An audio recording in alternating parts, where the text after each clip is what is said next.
La question se pose comment une marque de créateur aujourd'hui peut passer dans B2B vers le chemin totalement inconnu, le digital. Alors, vous avez plusieurs options qui s'offrent à vous. Vous pouvez engager des experts, des agences, des gens qui peuvent vous accompagner dans cette voie. Ça peut amener vers le succès comme ça peut créer au contraire les déceptions. Moi, je connais un secret que je voulais partager avec vous parce que je sais comment c'est difficile de se lancer sur le digital et à un moment donné prendre des bons choix. Écoutons Sarah qui a créé sa marque Sarah de Santenberg, marque créateur, très jolie marque créateur haut de gamme qui a justement su s'adapter pendant le temps de Covid et prendre cette décision lourde de changer son modèle économique et arrêter de croire dans les boutiques B2B et se développer plutôt sur la voie digitale. J'ai connu la mode vraiment dans le B2B, pas du tout dans le digital. Et donc, au tout début, j'étais vraiment partie dans cette optique-là de développer donc toutes les ventes wholesale, donc de trouver des boutiques d'abord en Belgique et puis d'essayer d'agrandir un petit peu le spectre. Ce qu'on a fait, enfin ce qu'Astrid a fait pour moi et ce qui a pas mal marché, même si on s'est vite rendu compte qu'en fait c'était une marque qui existerait surtout, qui était costaude en elle-même et on s'est vite rendu compte qu'en fait, le discours direct serait peut-être plus efficace, quoi. Alors, Sarah et Astrid, toutes les deux, ont aussi pris comme les conditions principales pour les deux de choix de partenaire, c'était surtout d'apprendre. Donc, ils voulaient apprendre et évoluer avec leur temps et se développer justement dans les conditions actuelles. Ça veut dire savoir se développer dans la modernité, dans l'ère du temps. Et donc Sarah et Astrid, malgré toutes les options larges qui s'est présentées devant elles pour se développer, ils ont choisi AM Fashion pour se faire accompagner dans justement cette aventure qui est le digital. D'ailleurs, ce qui nous maintient aujourd'hui et ce qui fait qu'on s'accroche, c'est cette idée d'autonomie. Ouais. En fait, c'est dans l'ADN de la marque aussi, cette idée de liberté, d'autonomie. Pour celles et ceux qui ont des enfants, c'est un truc clé dans la vie, l'autonomie. Pas dans un je dis ça de façon très positive et constructive, mais de comprendre, en fait, d'avoir les connaissances. Ma maman m'a toujours dit, la connaissance, c'est la liberté. En fait, c'est ça. Euh, Savoir de quoi on parle, savoir comment ça fonctionne, c'est en fait une grande liberté. Et ça n'empêche pas de travailler avec une agence ou d'autres personnes dans 10 ans si on veut, mais au moins on sait comment ça marche. Et c'est ça pour moi aussi le grand plus de I Am Fashion, c'est en fait le côté d'être éduqué au système et à comment ça fonctionne et de le comprendre, de comprendre aussi que c'est pas quelque chose de figé, que ça bouge beaucoup tout le temps dans le digital. Mais donc c'est vrai de pouvoir nous-mêmes créer des ads, des campagnes, de pouvoir nous-mêmes les analyser plutôt que de recevoir un report chaque semaine de quelqu'un qui est situé je sais pas où en Pologne. Enfin voilà, il y a vraiment ce côté je pense de l'autonomie, de l'indépendance dans ce qu'on entreprend. Moi, pour ma part, c'était l'idée de grandir en compétences. Je trouvais ça très excitant qu'en effet, tu nous apprenais à apprendre et tu nous apprenais à avoir des nouvelles compétences. Et voilà, on allait grandir avec toi et donc du coup pouvoir être autonome. Moi, pour ma part, après 11 ans d'un salariat confortable, j'étais en demande de grandir, d'apprendre, de voir des nouvelles choses. Et je trouvais que ta formation, c'est exactement ça. C'était en effet nous permettre de se former à de nouvelles compétences qui seraient évidemment tout de suite intéressantes.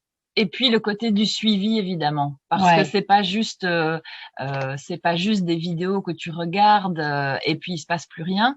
Là en fait il y a une main qui est tendue constamment. Et ça, c'est extrêmement rassurant quand on n'y connaît rien au digital, de savoir qu'en fait, il y a ce côté un petit peu maternant, quoi. Il y a rien à faire, on reste des enfants quelque part tous. Quand on n'est pas à l'aise avec quelque chose, c'est rassurant. C'est rassurant de savoir qu'il y a quelqu'un qui est là pour nous écouter et pour nous aider. Et puis la marque s'est développée en deux temps. Le premier temps, ils sont surtout peaufiner la partie organique, à savoir, ils ont mis en place une machine des ventes à travers les mails automatiques, ils ont appris à maîtriser les newsletters et ils ont amélioré leur site. Et surtout, ils ont trouvé la voie de communication avec leur cliente idéale à travers les newsletters.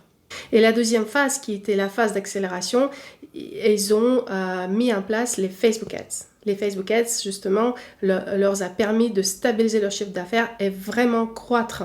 C'est énorme, on est passé de une commande par mois à plus d'une commande par jour, quoi. Donc c'est hyper satisfaisant.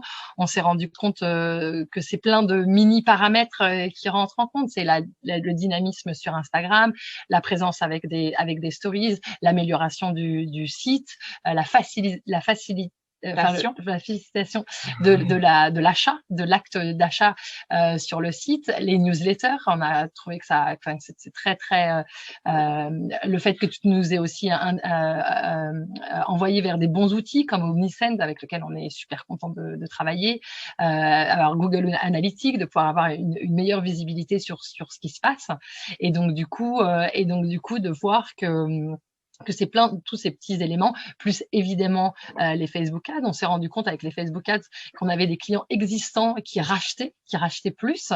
Donc probablement, donc c'est pas qu'on a forcément fait aussi on a fait des nouveaux clients, mais en plus on a, je pense, su séduire et se montrer présent comme dit Sarah. Ce qui était important pour la fondatrice et pour Astrid, c'était surtout à avoir la liberté de choix de collection et ne plus dépendre du système fixe et figé des commandes B2B. Avec le digital, on fait ce qu'on veut quand on veut. Après, c'est à nous d'être intelligentes et de se dire, voilà, à tel moment, ce serait chouette de proposer telle capsule ou telle pièce. Ça, c'est le petit puzzle, c'est de la popote interne, la cuisine interne. Mais c'est vrai que de plus être lié à des boutiques pourrait nous offrir, et notamment, moi, je le ressens très fort, une grande flexibilité et une grande liberté au niveau du nombre de pièces. Tu sais, parce que les boutiques sont vite à dire, oh, mais la collection est trop petite, mais pourquoi il n'y a pas de nouveaux pantalons, mais pourquoi? Et finalement, c'est une pression. Enfin, moi, je le ressentais très fort la nuit notamment. Je repensais à plein de trucs et je me disais, mais en fait, ça m'embête, toutes ces pensées de, mais tiens, est-ce que telle boutique va aimer la nouvelle collection? Qu'est-ce qu'ils vont me dire? En fait, j'en ai marre, quoi. C'est vrai que j'aspire vraiment à plus de liberté et à plus d'autonomie. Et de plus dépendre du calendrier, en fait. C'est aussi ça. Ouais. C'est qu'il y a un rythme très figé quand même dans la mode. Et très rude, quoi. Et très rude, qui imposait à Sarah de mettre une pression sur ses producteurs pour livrer à temps, pour produire à temps, et voilà. Et moi, en tant qu'agent, j'avais un showroom à telle date, donc il faut que la collection elle soit prête à telle date, donc il faut que ton shooting photo il soit fait avant. Et donc tout ça, c'est une pression, un stress pour rentrer dans un moule qui est qui peut être remis en question. En tout cas, il peut y avoir un autre modèle à proposer, et donc ça c'était hyper libérateur aussi pour Sarah de se dire, mais en fait j'ai pas envie de travailler avec cette pression de calendrier, quoi. Et ça, je pense que c'est être justement au plus près de cette notion de liberté, cette notion d'authenticité qui me semble clé en fait aujourd'hui. Et ce qui est important pour Sarah et Astrid, c'est surtout le fait qu'ils se sentent fortes et accompagnés, ils sont plus seuls dans cette aventure du digital. Et I Am Fashion pour elle, c'est... On sème des graines, et I Am Fashion, c'est l'eau qui vient nourrir les graines, et on voit déjà les fleurs émerger. On avait un bon pot de départ qui est le parcours de Sarah, son identité, sa personnalité, son exigence de l'esthétisme, voilà, son savoir-faire. Donc le pot de départ, il était là. Maintenant, on y met des graines. I Am Fashion, c'est l'eau qui vient nourrir et enrichir et faire grandir les fleurs qui émergent. Et si, comme Sarah et Astrid, vous voulez vraiment avancer sur la voie du digital, je vous invite déjà à s'abonner à la chaîne I Am Fashion, qui va vous guider dans vos choix et va vous aider de prendre les bonnes décisions. Donc là, on poste les vidéos assez régulièrement sur justement les retours d'expérience de nos membres dans le programme I Am Fashion. Et moi, personnellement, j'essaie de vous donner des bonnes astuces et des bons consignes. abonnez-vous à la chaîne YouTube et n'hésitez pas si vous vous posez des questions sur comment améliorer votre expérience digitale, n'hésitez pas à prendre le rendez-vous avec notre équipe de Success Program Coach qui vont vous guider et qui vont voir avec vous ensemble si le programme est adapté pour vous. Alors je vous retrouve sur le site timefashionglobal.com ou .com où vous pouvez visionner déjà notre étude de cas qui va vous déjà donner pas mal de choses intéressantes en termes de c'est quoi les bonnes tactiques sur le digital aujourd'hui. Et puis par la suite, vous pouvez prendre un rendez-vous avec des membres de notre équipe. À très bientôt et abonnez-vous à notre chaîne, n'oubliez pas.